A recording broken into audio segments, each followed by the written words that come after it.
Okay, friends, welcome back to our online Bible study in the Gospel of John. This week we're going to be in the second part of John chapter 9. So last week we looked at the story of Jesus healing a blind man. And as is often the case, here we see the actual incident, the healing of the blind man, and then there's everything that happens after it, where there's some reflection on what it is that Jesus did. We see that a lot in John, and this is a good example of that. 1 through 12, what happened, and then on from there, some reflections from the people in the time about what this does or doesn't mean. And then sometimes, not so much here, but in other places, you see the author of John reflecting on what this means. I think that's kind of a good just pattern for life in general. It's the what happened, and then now let's spend some time reflecting on what it is that happened. So I'm going to take us through these first few verses here, and what I want to hone in on, there are a few things that we could, but what I want to hone in on is something that those around Jesus get right here. A lot of times we look at the things that the folks, kind of the points that they're missing. Here, something that they get right. And it's something that when we get it right, it helps us to move into this life. We talk about this metaphor of like seeing in color. Something they get right that we do well to get right.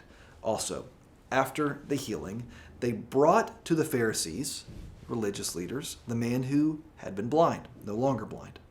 Now, the day on which Jesus had made the mud and opened the man's eyes was a Sabbath. This is important because the reason that the Pharisees are concerned about this, the reason they want to talk to the man who had been blind is not just because he was healed, but because in particular he was healed on a Sabbath.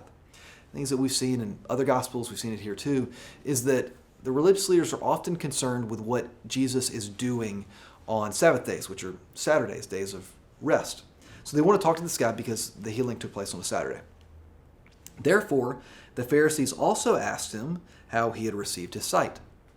The guy replied, "He put mud on my eyes," the man replied, "and I washed, and now I see." So that's a very literal response to the question, how is it that you got your sight? Which may be what they're looking for from him, but what they're also interested in is at a larger level, not just what did he do, but how is this guy able to do this? And the man born blind doesn't answer that question, but we'll see further on in this week also that that's really what they're after here is, how can he do this?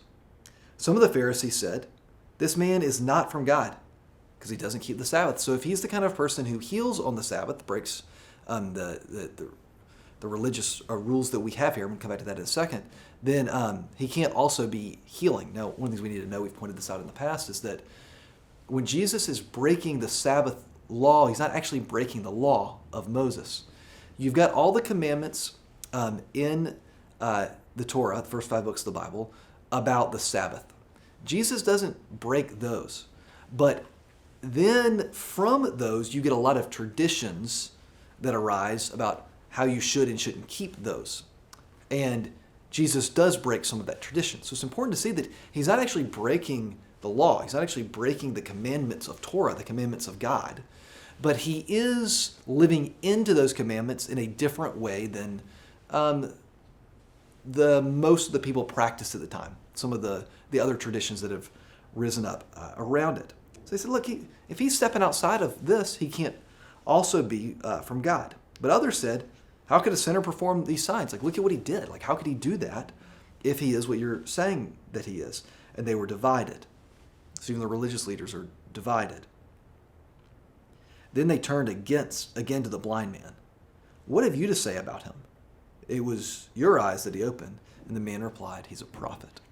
We're talking more about this man and kind of the boldness that he exhibits here. He's a really inspirational person, and we'll talk about that later this week. But what I want to highlight here that I find inspirational, and again, some of the people around Jesus, the Pharisees here, got right, is that they are asking the right question here. Now, some of them get the answer right, and some of them get the answer wrong, but they're at least asking the right question. It would be easy for them just to ignore all of this. Now, they're investigating it because of the Sabbath thing, but it would be easy for them just to automatically assume that they know all these things about Jesus, that they understand the way that everything works. But what you see here is that there is at least a degree of curiosity where they're asking questions. They're saying, look, we can't avoid the fact that Jesus did this. So let's sit down, they end up being divided, and talk about how it is that this is possible.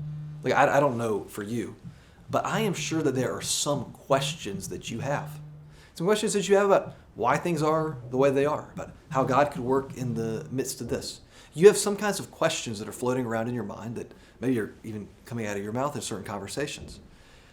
I think that one thing that we miss sometimes is that it is good, it's wise. In fact, it's one of the things that allows us to move into a more rich life, is when we honestly and authentically ask those questions and seek good, strong answers from places that actually can provide answers.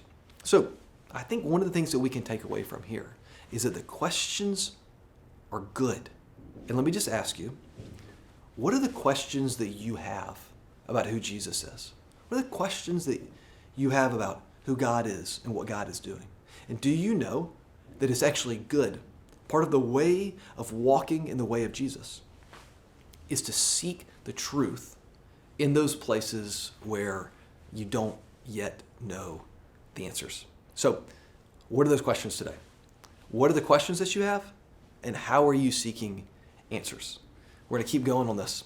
And we've got some pretty exciting stuff to look at this week.